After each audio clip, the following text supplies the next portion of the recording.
خون خرابہ ہو جاتا، ملک میں انتشار بڑھنا تھا، ملک کے آگے معیشت کا جو حالات ہیں وہ آپ اس کے بعد میں بات کروں گا، اس کے اوپر یہ انتشار شروع ہو جاتا. یہ میرے ملک کا نقصان تھا.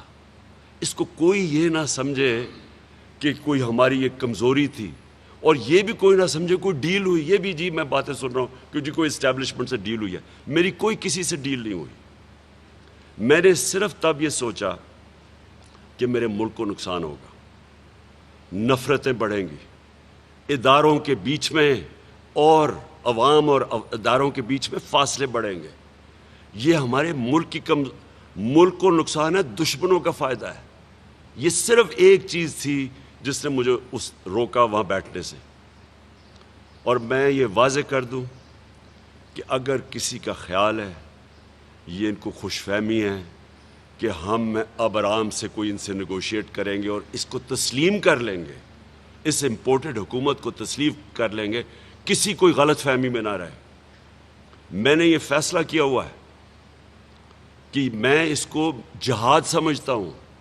میں جب تک زندہ ہوں میں اس کے سامنے کھڑا ہوں گا. مجھے کسی چیز کی نہ کوئی فکر ہے نہ پرواہ ہے ذاتی طور پہ، صرف اپنے ملک کی فکر ہے. تو لہٰذا میں آج یہ واضح کر دوں کہ ہم 6 دن دے رہے ہیں.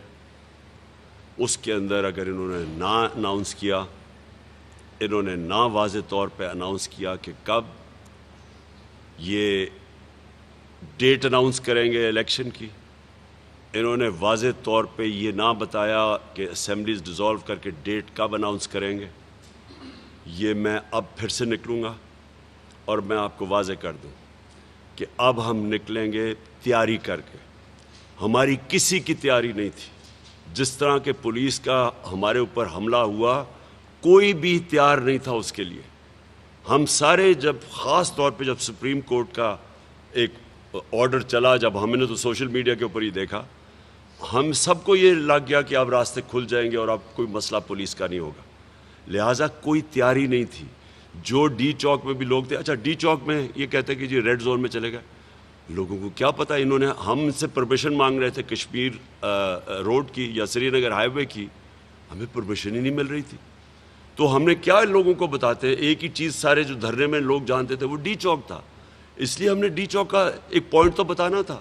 اس کے بعد کمیونیکیشن، اتنے ڈرے ہوئے تھے. یہ اتنے بزدل کرپٹ لوگ ہمیشہ بزدل ہوتے ہیں. سارا میڈیا چینل کے اوپر کبھی وہ اے آر وائی کو کبھی کریں کیونکہ ادھر سے لوگ انفارمیشن لے رہے تھے، باقی چینلز پہ پریشر ڈالا ہوا تھا، انٹرنیٹ سلو ڈاؤن کر دیا، کسی کو پتہ ہی نہیں چل رہا تھا کیا ہوگا. کنفیوژن مچی ہوئی تھی. آنے میں ہمیں دیر ہوگی کیونکہ آنے میں ایک تو دیر ہوئی کہ جب اسلام آباد میں گھسے، سارا وقت سارے راستے میں پبلک نکلی ہوئی تھی، ادھر دیر ہوئی. لیکن راستے میں جو رکاوٹیں تھیں، سارا وقت برہان کے اوپر جو انہوں نے 3 جگہ پہ رکاوٹیں ڈالی، وہ ساری رکاوٹیں پار کرتے آئے کیونکہ ہم سمجھے اب رکاوٹیں ہٹا دی جائیں گی. وہ نہیں ہٹائی گئی. تو وہ کارکنوں نے ہٹائی. اور میں پھر سے اپنے کارکنوں کو آج پاکستان کی طرف سے آپ کو خراج تحسین پیش کرتا ہوں. آپ اس ملک کے ہیروز ہیں. آپ کسی ذاتیات کے لیے نہیں نکلے تھے، آپ اپنے ملک کے لیے نکلے تھے. اس ملک کی حقیقی آزادی کے لیے نکلے تھے. اور جو جذبہ جنون میں نے آپ سب کا سارا راستہ دیکھتا ہوں، 20 گھنٹہ میں نے آپ کو دیکھا ہے. میں آپ کو سلام کرتا ہوں اس قوم کی طرف سے. اور جب ہم وہاں پہنچے اور جو پھر وہاں ڈی چوک میں ہمیں خبریں آتی رہیں، وہاں تو عام اسلام آباد کے شہری نکلائے تھے، وہ تو سارے فیملیز باہر نکلی ہوئی تھی. ان کے اوپر انہوں نے پوری طرح تشدد کیا، جس طرح کی شیلنگ کی گئی. اور اس شیلنگ سے جتنے لوگ انجر ہوئے، جتنے زخمی ہوئے، جو ہسپتالوں میں گئے، جو شدید شیلنگ، اور اس طرح کی شیلنگ اور اتنی دیر تک کون ایسے کرتا ہے. اور پھر لوگوں کو دیکھیں، لوگوں کا رد عمل، وہ پھر واپس آتے گئے. شیلنگ کے باوجود لوگ آتے گئے. وہاں خواتین کھڑی تھی آخر تک. اور ہم لیٹ پہنچے، پھنستے گئے راستے میں رکاوٹوں کی وجہ سے. اور جو پھر ہمیں آخر میں جب تک میں پہنچا، تو اس لیے میں یہ اپنے لوگوں کو یہ بتانا چاہتا ہوں کہ اس کو کوئی کمزوری نہ سمجھے. صرف اور صرف اس لیے کہ اس وقت مجھے پتہ تھا کہ اب یہ انتشار کی طرف جانا ہے، اور اس کی وجہ سے میں نے یہ 6 دن دیے ہیں۔ اب ان 6 دنوں کے اندر میں نے آج چیف جسٹس آف پاکستان کو خط لکھا ہے، اور میں نے ان سے یہ سارے سوال کیے کہ کیا ایک جمہوریت کے اندر ایک پرامن احتجاج کرنے کا ہمارے پاس حق ہے یا نہیں ہے؟ یہ فنڈامنٹل رائٹ ہے ایک شہری کا۔ کیا اس طرح کا آگے اگر ہم کوئی احتجاج کرتے ہیں، اور خاص طور پہ ان چوروں کے خلاف، اور یہ جو اب حرکتیں کر رہے ہیں، جو اب اسمبلی میں یہ کروا رہے ہیں، یہ بالکل غیر آئینی چیز ہے کہ آپ اوورسیز پاکستانی اس کا حق لے لیں صرف اس لیے کہ آپ کو ڈر لگا ہوا آپ الیکشن نہ ہار جائیں۔ یہ سارے جو آپ حربے استعمال کریں گے، میں اپنی عدلیہ سے پوچھتا ہوں کہ کیا آپ سمجھتے ہیں کہ ہم اب یہ چپ کر کے بھیڑ بکریوں کی طرح یہ سب مان لیں گے چیزیں؟ اور اگر ہم یہ اب سمجھتے ہیں تو آپ یہ تو ملک کو خود ہی ہم دھکیل رہے ہیں ایک بغاوت کی طرف، کیونکہ اس کا اگلا سٹیپ کیا؟ اگر آپ کسی کو پرامن احتجاج نہیں کرنے دیں گے تو ان کے پاس پھر کتنے راستے رہ جائیں گے؟ تو اس لیے میں نے چیف جسٹس صاحب ان کو بھی آج خط لکھا ہے کہ کلیئر کریں پوزیشن، کیونکہ انہوں نے اگر 6 دن کے بعد نہ کیا، میں پھر کال دوں گا قوم کو، اور میں آپ کو یقین دلاتا ہوں کہ جب 6 دنوں تک ہمیں پتہ چل جائے گا کہ ہمیں کیا ہمارا پاکستان کا سپریم کورٹ ہمارے فنڈامنٹل رائٹ کو پروٹیکٹ کرتا ہے یا نہیں۔ میں تو حیرت یہ ہے کہ جس طرح وہ سوشل میڈیا پہ چل رہا ہے، وہ وکیل ایک بس کے اندر ہیں، اس میں عورتیں بھی ہیں، ان کو نکال کے جس طرح مار رہے ہیں، یہ کبھی کسی نے اس طرح کی چیزیں دیکھی ہیں؟ یعنی میں ابھی تک حیران ہوں کہ کون سا انصاف کا نظام اس چیز کو اجازت دیتا ہے؟ اور یہ لوگ ساری قوم کو اب پتہ چل جانا چاہیے کہ حق کے اوپر کون کھڑا ہے، کون اس ملک میں ظلم کر رہا ہے، کون اس ملک کے اندر ایک ملک کی حقیقی آزادی کے لیے کھڑا ہے، اور کون اس ملک کے لیے کرپٹ نظام کو بچانے کے لیے ہر سطح پہ جانے کے لیے تیار ہے، اداروں کو آپس میں لڑانے کے لیے، عوام کو اداروں کے خلاف کرنے کے لیے تیار ہے، نفرتیں پھیلانے کے ایک پولیس کے خلاف جو لوگ تیار ہیں۔ دوسری، اب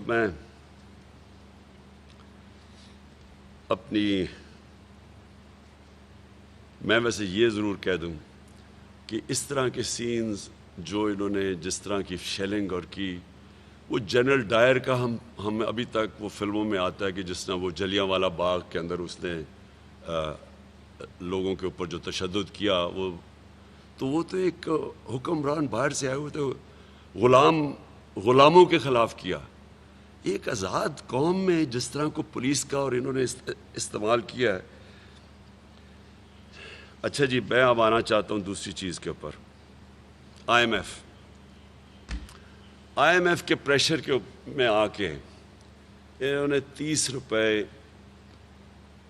روپے لیٹر ڈیزل اور پٹرول بڑھایا۔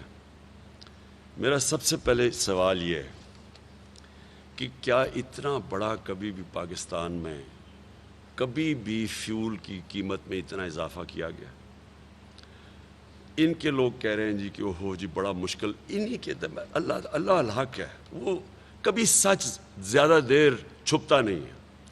انہی کی سٹیٹمنٹ سن لیں، مفتاح اسماعیل کی، خاقان عباسی کی، کہ جب ہم عالمی پریشر کے اندر آ کے قیمتیں بڑھا رہے تھے، اور پھر بھی پاکستان سب سے ہم نے کم پٹرول کی اور ڈیزل کی قیمت رکھی تھی عوام کو بچانے کے لیے، سارے برِ صغیر میں ہماری سب سے کم قیمتیں تھیں، لیکن انٹرنیشنل قیمتیں بڑھتی گئیں۔ تو جب بڑھتی گئی، ہم نے ایک پوائنٹ پہ فیصلہ کیا کہ ہم اب مزید اور بوجھ نہیں ڈالیں گے اپنے لوگوں پہ۔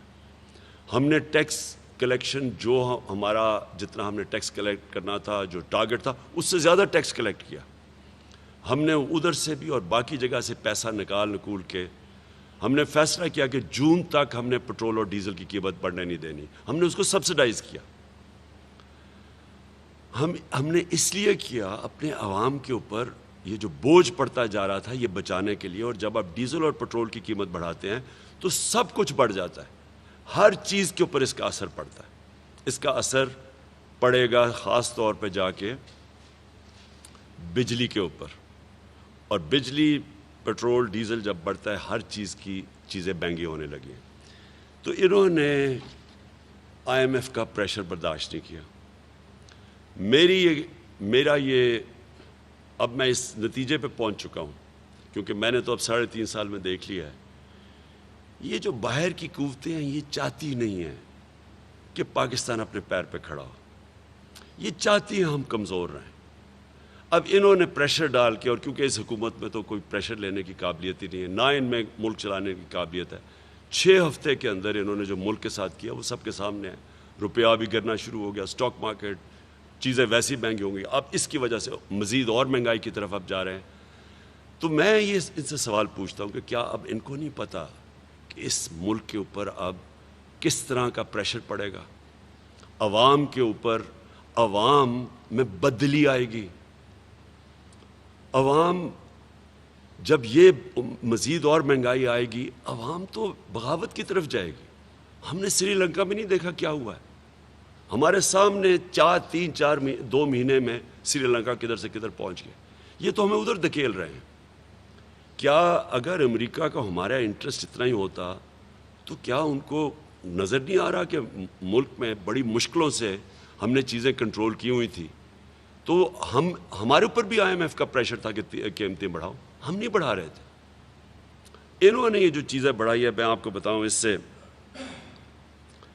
سے یہ قوم کے اندر ایک ملک سے بدلی آئے گی, ملک سے بدل ہوں گے, وہ بدحالی آئے گی. اس کا جو امپیکٹ پڑے گا لوگوں کے اوپر.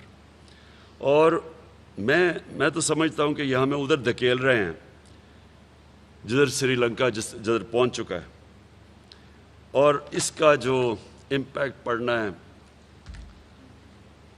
ہمارے ملک کے امن میں, تو میں اسی لیے جو سب سے زیادہ یہ جو سازش, وہ جو مراسلہ جو آیا تھا واشنگٹن سے, جو ہمارے امبیسڈر کی ملاقات ہوئی تھی ڈونلڈ لو سے, اس نے اس میں کیا بات کی تھی؟ اس نے کہا تھا کہ عمران خان روس کیوں گیا. اس نے نام لیا تھا کہ عمران خان روس کیوں گیا, اور اس لیے اس کو آپ ہٹاؤ, اور اگر نہ ہٹایا تو پاکستان کو نقصان ہوگا, اور اگر ہٹا دیا تو معاف کر دیا جائے گا. تو لگ ایسے رہا تھا کہ مجھے جو اصل معافی پاکستان کو, کہ میں روس کیوں چلا گیا. پہلے تو میں یہ واضح کر دوں کہ روس سارے ہمارے جتنے بھی اسٹیک ہولڈرز تھے, فارن آفس تھا, یہ عسکری قیادت تھی, سب کی مشاورت سے میں گیا تھا. اور میرا مقصد روس میں جو ہم نے جو ان سے ڈیلز کی تھی, سب سے بڑا مقصد یہ تھا کہ ہم لوگوں کے اوپر, روس اس وقت 30%, اور ابھی بھی اگر یہ چاہیں ہندوستان نے روس سے 30% کم قیمت پہ خریدا ہے تیل. ہم بھی وہی ڈیل کر رہے تھے. 30% کم اگر ہم ان سے تیل خریدیں تو ہم عوام کے اوپر بوجھ کم کر سکتے تھے. ہم نے آگے سبسڈائز کیا ہوا تھا, ہندوستان نے کم کر دیا بوجھ. انہوں نے قیمتیں پتہ نہیں 15 یا 25 روپے انہوں نے اپنی ڈیزل اور پٹرول کی قیمت کم کر دی, کیونکہ وہ روس سے لے رہے ہیں. اب میرا جو مسئلہ ان کو کیا ہے, ہندوستان آزاد قوم ہے, ان کو اجازت ہے, اسٹریٹجک کہلائے ہے, ان کو اجازت ہے روس سے وہ تیل بھی خریدیں, ملٹری اکوپمنٹ بھی خریدیں. ہمیں کیوں نہیں اجازت؟ اور اتنا غصہ کیوں کہ جناب عمران خان کی کیسے جرت تھی, وہ روس چلا گیا اور اس نے ڈیلز کر لی. آج آپ کو وہ نظر آ رہا ہے غلامی کی قیمت قوم ادا کر رہی ہے. یہ ہے غلامی کی قیمت, کہ ان میں اتنی جرت نہیں تھی کہ کہیں کہ ہمارا کم از کم 5 کروڑ لوگ غربت کی لکیر سے نیچے ہیں. 5 کروڑ لوگ مزید صرف تھوڑا سا اوپر ہیں غربت کی لکیر سے, اور اگر ایک جھٹکا پڑتا ہے, مہنگائی ہوتی ہے, وہ نیچے چلے جاتے ہیں. کیا یہ نہیں بتا سکتے تھے؟ کیا یہ اپنے ملک کے لیے نہیں بول سکتے تھے کہ یہ جو آپ کرنے جا رہے ہیں اس سے ہمارے ملک میں غربت بڑھے گی, ہمیں بھی ہندوستان کی طرح اجازت دیں, کیونکہ ان کو تو اجازت مانگنی پڑنی تھی. تو ہندوستان کو اگر ان کو پتہ ہے کہ ان کی آزاد فارن پالیسی ہے, ان کو پتہ ہے کہ ہندوستان نے ان کی بات نہیں ماننی. ہندوستان نے واضح طور پہ کہا ہے کہ ہمارے ملک میں غربت ہے اور ہم اپنے لوگوں پر بوجھ کم کرنا چاہتے ہیں. ہم کیوں نہیں کہہ سکتے تھے؟ اور یہ پھر سے میری جنگ اس امپورٹڈ حکومت سے یہ ہے کہ میں غلامی نہیں قبول کرتا. میں یہ 22 کروڑ لوگ ہم ان چوروں کے غلام نہیں بن سکتے جو کہ مزید امریکہ کی غلامی کریں اور ہر بات مانیں. یہ جو آئی ایم ایف ہے, آئی ایم ایف تو وہ امریکہ کنٹرول کرتا ہے اس کو. تو یہ جو کون پریشر ڈال رہا ہے, کون پاکستان کو دھکیل رہا ہے, یہ جو کہتے ہیں لائف سپورٹ مشین پہ, کون پاکستان, کس نے پاکستان کو لائف سپورٹ مشین پہ رکھا ہوا ہے؟ اور پھر یہ کہتے ہیں کہ جی بیگرز آر ناٹ چوزرز, یہ پرائم منسٹر کہتا ہے, یہ کرائم منسٹر, کہ ہم بیکاری ہیں اس لیے ہمیں غلامی کرنی پڑتی ہے. تو یہ تو جو جس طرح آپ جا رہے ہیں تو ہمیشہ ہی بیکاری رہیں گے. اس لیے میرا آخری لفظ ہے, اس لیے میرا یہ فیصلہ ہے, یہ جہاد ہے ان کے خلاف. 6 دن میں نے ان کو دیے ہیں. 6 دن کے بعد انشاءاللہ میں اپنی قوم کو نکالوں گا, اور اس باری جب نکالوں گا تیاری کر کے نکالوں گا ہر قسم کی. مجھے امید اپنی سپریم کورٹ سے ہے. سپریم کورٹ کا اس وقت بہت بڑا رول ہے. میں اپنی وکلا کمیونٹی کو آج کہہ رہا ہوں, جس طرح انہوں نے وکلا کو مارا ہے بری طرح لاہور کے اندر, آپ کے سامنے وہاں پاکستان بار کونسل کا ممبر بیٹھا تھا, اس کو جو انہوں نے نکال کے جو اس کو مارا ہے, اور ایف آئی آر جو انہوں نے کی ہے. یہ وقت ہے, میں آج اپنی ساری قوم کو اپیل کر رہا ہوں, میرا فیصلہ ہے, میں نے ان کو قبول نہیں کرنا, میں نے ان کے خلاف جہاد لڑنی ہے. میں آپ سب کو کہتا ہوں کہ 6 دن میں نے دیے ہیں, ساری قوم تیاری کرے اپنی حقیقی آزادی کے لیے. اور اس باری جب ہم نکلیں گے, ہم تیاری کر کے نکلیں گے. ہم سپریم کورٹ سے پروٹیکشن چاہتے ہیں جو ہمارا حق ہے, لیکن اگر انہوں نے اس باری وہ حرکتیں کی جو اس باری کی ہیں, پھر یہ ذمہ دار ہوں گے جس طرف یہ ملک جائے گا.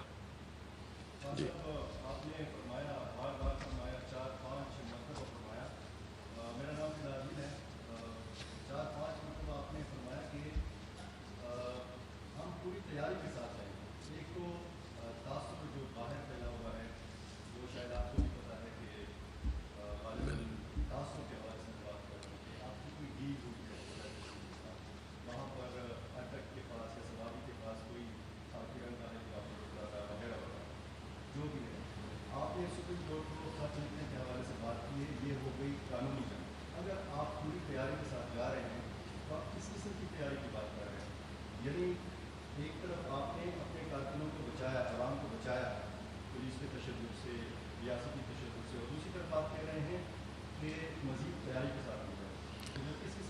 دیکھیں میں تیاری کا مطلب کیا ہے.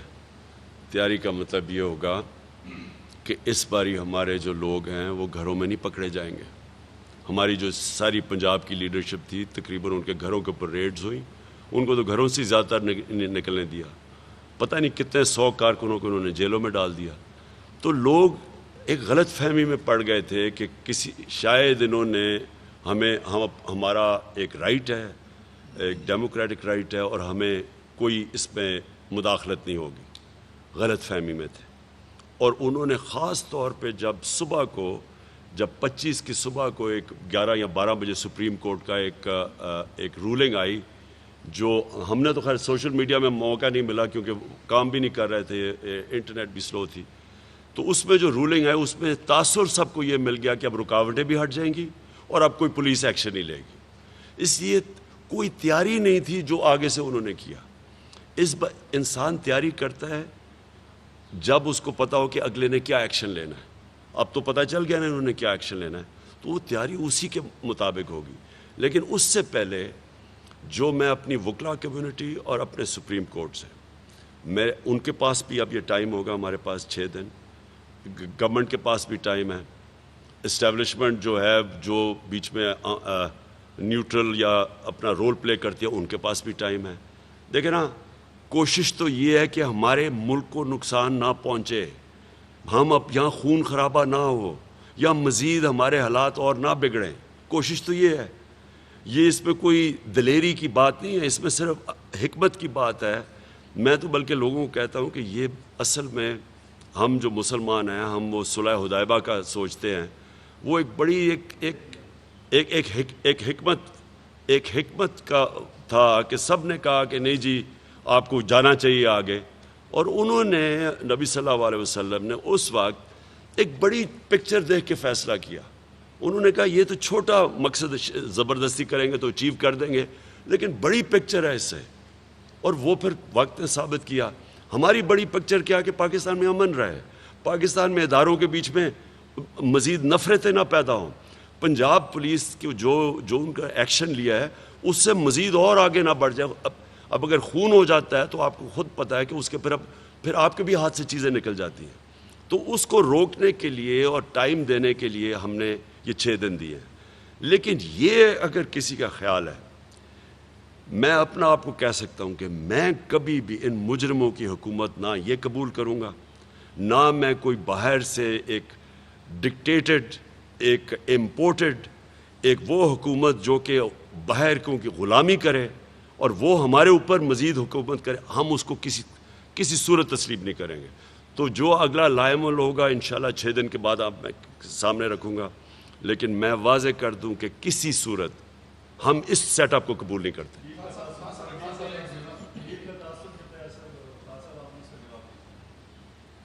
بولے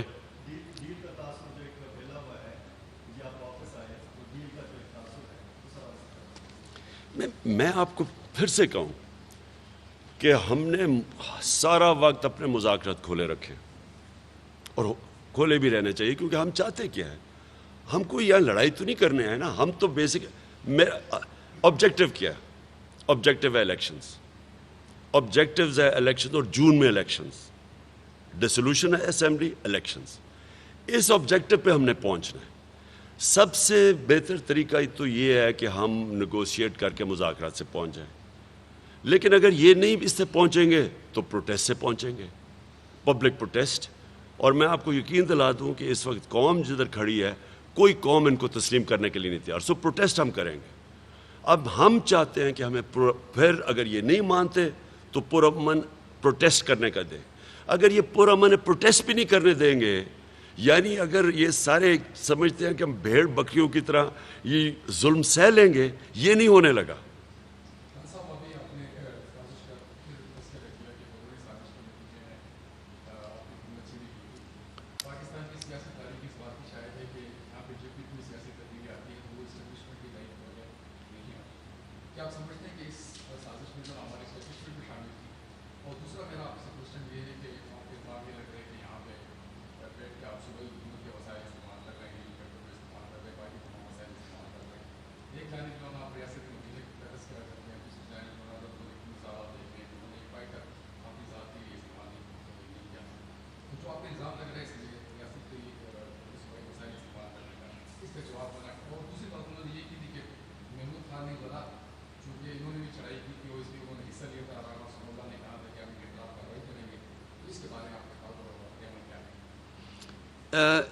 سوری، پہلا آپ نے 3-4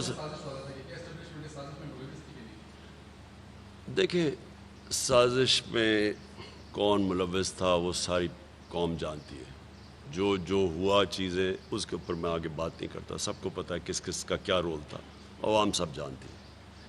آپ کا دوسرا یہ ہے کہ یہاں کے جو وسائل ہیں وہ وقت پہ سب کو پتہ چل جائے گا کون ہے، کون سامنے آ جائے گا۔ لیکن دیکھیں میں یہ کہتا ہوں کہ جو ہم نے دیکھا ہے، یہ جو یزید کے فالوورز نے جو کل کیا ہے، میں تو ساری بیوروکریسی کو بھی کہتا ہوں، سارے اداروں کو بھی کہتا ہوں، جنہوں نے اس کے اندر شرکت کی ہے، ان سب کو جواب دینا پڑے گا، اس قوم کو بھی، اوپر اپنے والے کو بھی، اللہ کو بھی، کیونکہ میں نے جو دیکھا حالات وہاں، کس طرح یہ لبرٹی چوک اور ڈی چوک میں خاص طور کی میں بات کر رہا ہوں، اب فیملیز دیکھ رہے ہیں کھڑے، وہ کس طرح کے حیوان تھے جنہوں نے فیملیز کے اندر ڈائریکٹلی اس طرح انہوں نے ٹیئر گیسنگ کی ہے، اور پتہ ہے کہ بچے دیکھ رہے ہیں، تو ان ساروں کو ان سے جواب تو یہ قوم لے گی۔ اب آ جائیں جی، آپ بات کر رہے ہیں کہ یہاں کے دیکھیں آپ، کوئی سیاسی مقاصد نہیں ہوتا، یہ ملک کے لیے ہم سب کر رہے ہیں، اور آپ بالکل اس کی فکر نہ کریں کہ ہم کبھی بھی میں جو آدمی اپنے گھر میں رہتا ہے اور ایک کیمپ آفس نہیں ڈکلیئر کرتا، 2 گھر ہیں، دونوں کیمپ آفس نہیں، اور 1 ارب 8 کروڑ روپیہ اپنے آفیسز کا کم کر پاتا ہے، وہ کبھی بھی گورنمنٹ کے وسائل کے اوپر نہیں چلتا، اس کو اور کچھ نہیں، خوف خدا ہے۔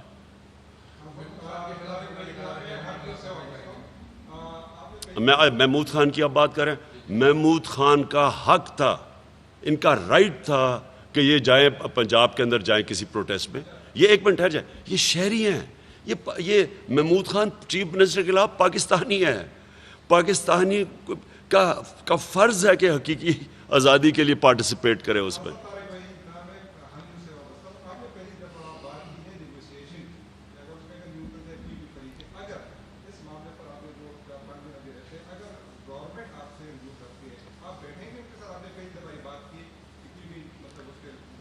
ہم گورنمنٹ کے ساتھ بالکل بیٹھ سکتے ہیں، لیکن یہ آپ کو بتا دیں کہ نیگوسیشنز میں یہ ہوگا کہ الیکشنز آپ کو اناؤنس کرنے پڑیں گی جون کے مہینے میں۔ الیکشنز اناؤنس کرنے کے لیے آپ تیار ہیں؟ باقی ساری نیگوسیشنز کے اوپر ہم بیٹھنے کے لیے تیار ہیں۔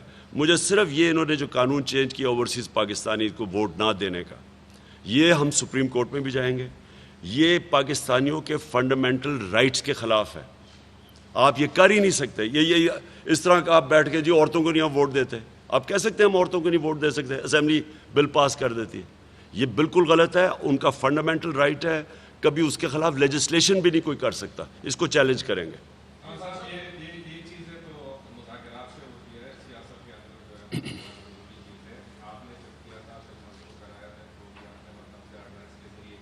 کون سے؟ کون سا بل؟ ہمارا جو بل تھا وہ جوائنٹ سیشن آف پارلیمنٹ کے اندر پاس کیا گیا تھا۔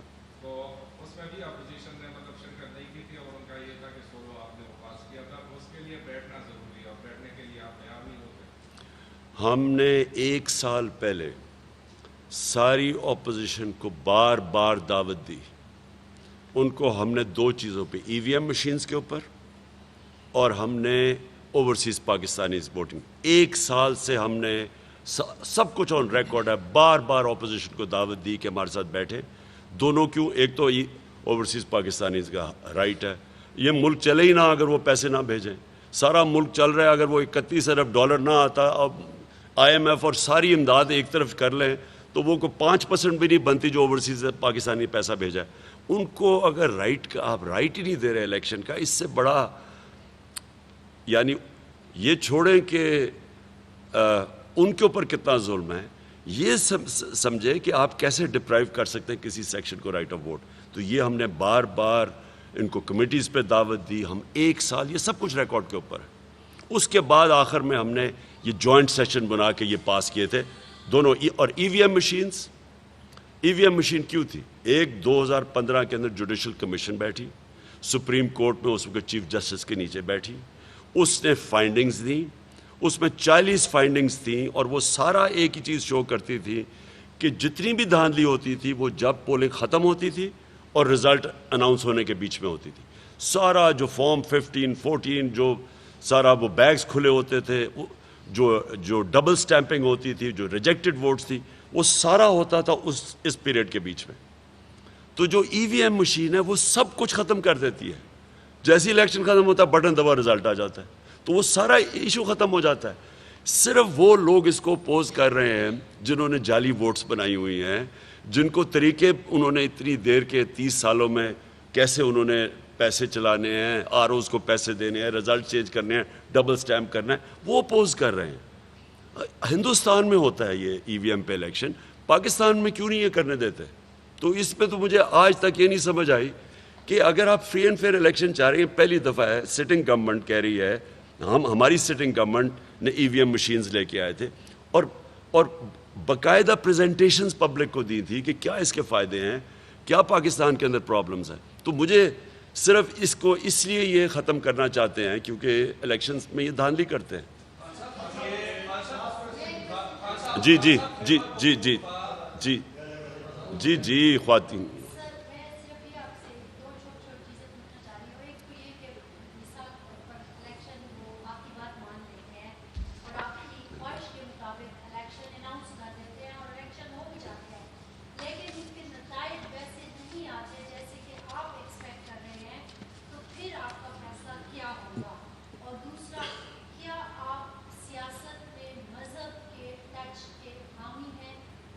پہلی چیز تھی آپ کو میں واضح کر دوں کہ جو آپ کہتے ہیں نا کہ الیکشنز کے رزلٹس نہیں آتے، میں وہ کرکٹ کی 200 سالہ تاریخ کا وہ کیپٹن ہوں جس نے نیوٹرل امپائر لے کے آیا تھا، اور پہلی دفعہ یہ آپ کو نہیں پتہ ہوگا کہ کرکٹ میں نیوٹرل امپائر تب آئے، نہیں تو اپنے امپائر ہوتے تھے، تو ہم پہلی دفعہ لے کے پاکستان وہ ملک ہے جو ہم نے 86 کے اندر نیوٹرل امپائر لے کے، اب ساری دنیا میں نیوٹرل امپائر ہے۔ میری پوری کوشش تھی کہ جب میں اقتدار میں آؤں، ہر الیکشن ہمارا متنازع ہوتا ہے، میرا پوری کوشش یہ تھی کہ ہم وہ گورنمنٹ بنے جو پہلی دفعہ الیکشن اس طرح کروائے کہ جو ہارنے والا ہے وہ مان جائے، جس طرح آج کرکٹ میں ہمارے زمانے میں نہیں مانتے تھے، آپ کی وہ کہتے ہیں جی امپائروں نے ہرا دیا دوسرے، آج کوئی سارے مان جاتے ہیں ہار جیت کرکٹ میں۔ اسی طرح اگر ہم نے یہ جو ریفارمز لے کے آئے تھے، سب مان جائیں گے کون جیتتا ہے کون ہارتا ہے۔ تو آپ نے یہ بات کی نا کہ جی آپ رزلٹ مانیں گے یا نہیں، اگر آپ الیکشن ٹھیک کروا دیں گے تو رزلٹ سب مان جائیں گے۔ دوسری آپ نے مذہب کی بات کی، دیکھیں میں اگر میرے میں یہ ایمان نہ ہوتا کہ اس ملک یہ بچتا ہی تب ہے، اس ملک کو جس نظریے کے تحت یہ ملک بنا تھا اسلامی فلاحی ریاست، اگر میرا یہ ایمان نہ ہوتا تو میں پولیٹکس میں نہ آتا۔ مجھے پولیٹکس میں کیا ذات میں ابھی تک میں نے کیا ذات میں بنایا پولیٹکس میں تو ایک نظریے کے تحت آیا تھا، اور میں اسی نظریے کے اوپر کھڑا ہوں، اب سے نہیں 26 سال سے۔ 26 سال پہلے آپ دیکھ لیں کہ میں کیا آیا تھا پولیٹکس میں، آج دیکھ لیں۔ اور میں اس لیے آپ کو کہتا ہوں کہ یہ ملک بچے گا تب جب یہ وہ فنڈامنٹل پرنسپلز کے اوپر جائے جس پہ مدینہ کی ریاست کھڑی ہوئی تھی، جس میں واضح کر دوں، رول آف لا، قانون کی حکمرانی، فلاحی ریاست، میریٹوکریسی اور ایجوکیشن ایمرجنسی جو ہوا تھا، یہ بیسس تھے اس کے اوپر، اسی کے اوپر یہ ملک انشاءاللہ عظیم ملک بنے گا۔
میں اس کا بڑا سخت جواب دے سکتا ہوں، لیکن میں وہ نہیں دوں گا آپ کو۔ میں صرف آپ کو ایک بات بتانا چاہتا ہوں کہ کوئی فتح نہیں کرتا۔ آپ الیکشنز کو جب آپ اناؤنس کرتے ہیں کہ ہم ملک میں الیکشنز کروانا چاہتے ہیں تو آپ فتح نہیں کرنا چاہتے، آپ جو لوگ چاہتے ہیں ان کی رائے پہ آپ آنا چاہتے ہیں، جس کو مرضی پبلک کر دیں۔